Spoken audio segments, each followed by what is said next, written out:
They would either swap it with a unit from another plane, or often they would only do a basic cleaning of the malfunctioning unit.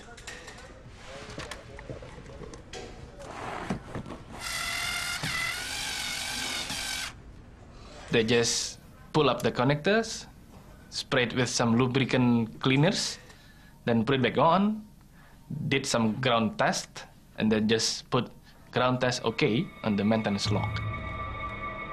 Since the IRS is such a vital piece of equipment, this is contrary to all recommended repair policies. Investigators listened to the cockpit voice recorder, hoping to discover how the malfunctioning IRS contributed to the crash. This is crazy! We're going to get lost if it stays like this. Don't turn it! This is our heading! Pull up! Pull up! But nothing they hear leads them to believe that an IRS malfunction alone could have caused the plane to crash. If you have a failure in one system of the airplane, it shouldn't cause an accident.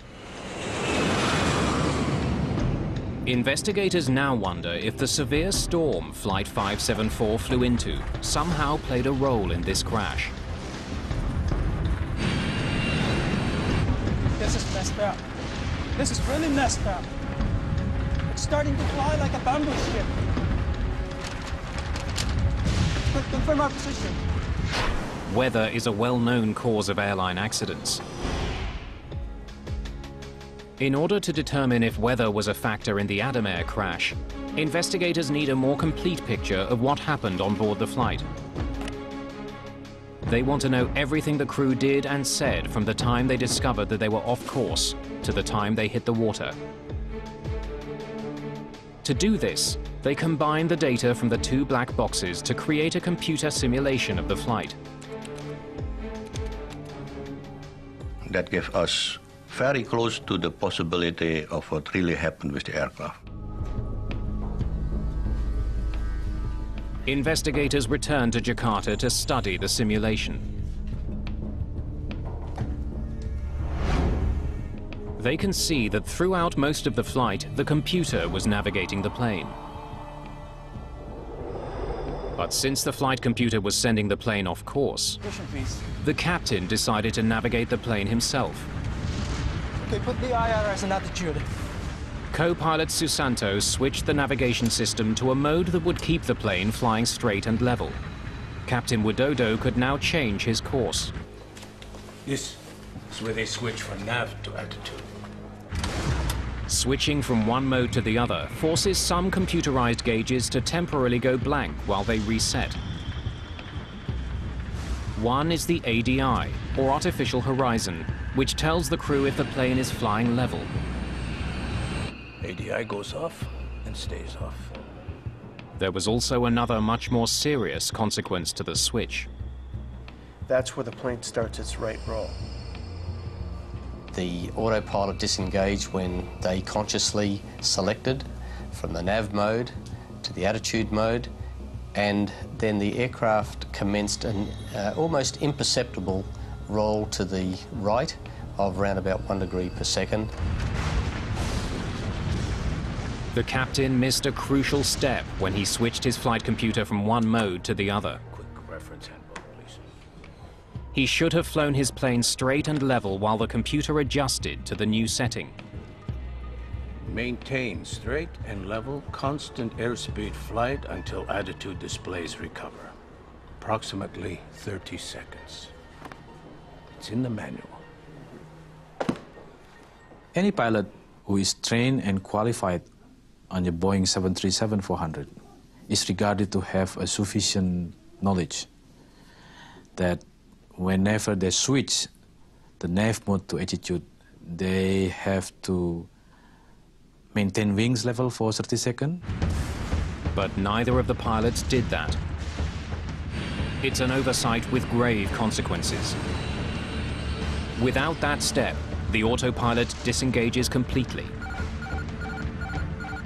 The flight computer did send out a warning when that happened, but the warning was ignored. The crew didn't seem to notice that the autopilot was no longer flying the plane. and it only took seconds for that to become a very serious problem. The data tells investigators that this plane had a natural tendency to roll to the right. Old planes, like old cars, don't always go straight. Throughout the flight, the autopilot compensated for that by raising the aileron on the plane's left wing. An aileron is a movable flap on the wing that controls how much the plane rolls to the left and right. But once the autopilot disengaged, it stopped compensating and the ailerons went back to a neutral position.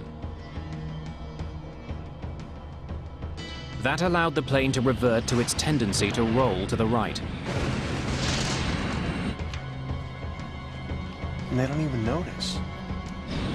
At this point, the plane was rolling at a rate of 1 degree per second.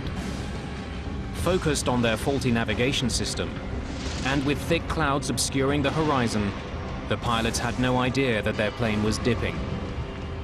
It's not uncommon for pilots to get disoriented in this way. Your body will start to fool you. Your senses will start sending you false information or false senses. You might think that you are actually going straight and level, while you're actually rolling slowly to the right or to the left. The 737 is programmed to issue a warning when it rolls past 35 degrees. Bank angle, bank angle, bank angle. The flight data recorder shows investigators that in response to that alert, Captain Widodo did attempt to level the plane. They get an oral warning from the airplane that says, hey, bank angle, bank angle.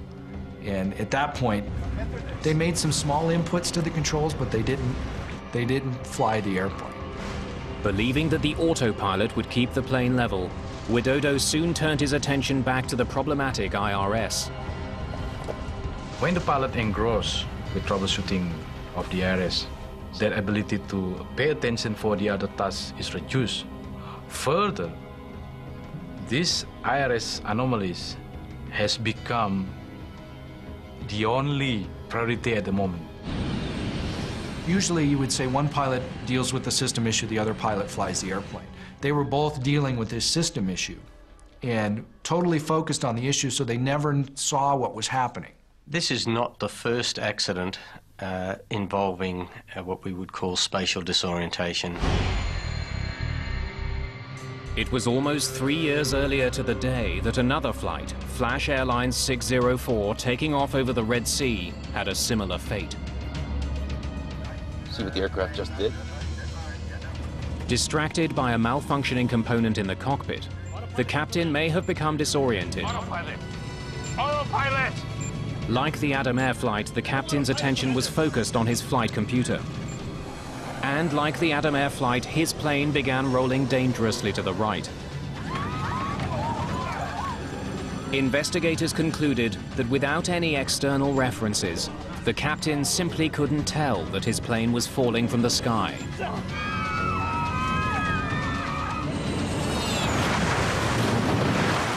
Tragically, just because there is an inertial reference system failure, or let's say in another accident there might be an engine failure, does not mean that an aircraft has to crash.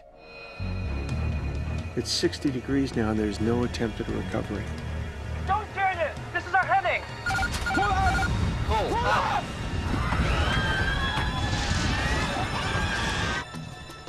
Investigators can see that when Captain Widodo does take action, he makes the situation much worse. With his plane still banked drastically to the right, Captain Widodo should have leveled his wings and then pulled his nose up. He did the opposite. He began pulling back on his control column before his wings were level. That forced the plane into a tight spiral dive. Basically, it rolled and it just kept rolling until it almost went inverted and just kind of fell out of the sky once it got to a point where it wasn't flying like a normal airplane should. The aircraft was descending at nearly 900 kilometres an hour at a vertical speed at times reaching in excess of 21,000 feet per minute. That's almost the speed of sound, and more than 100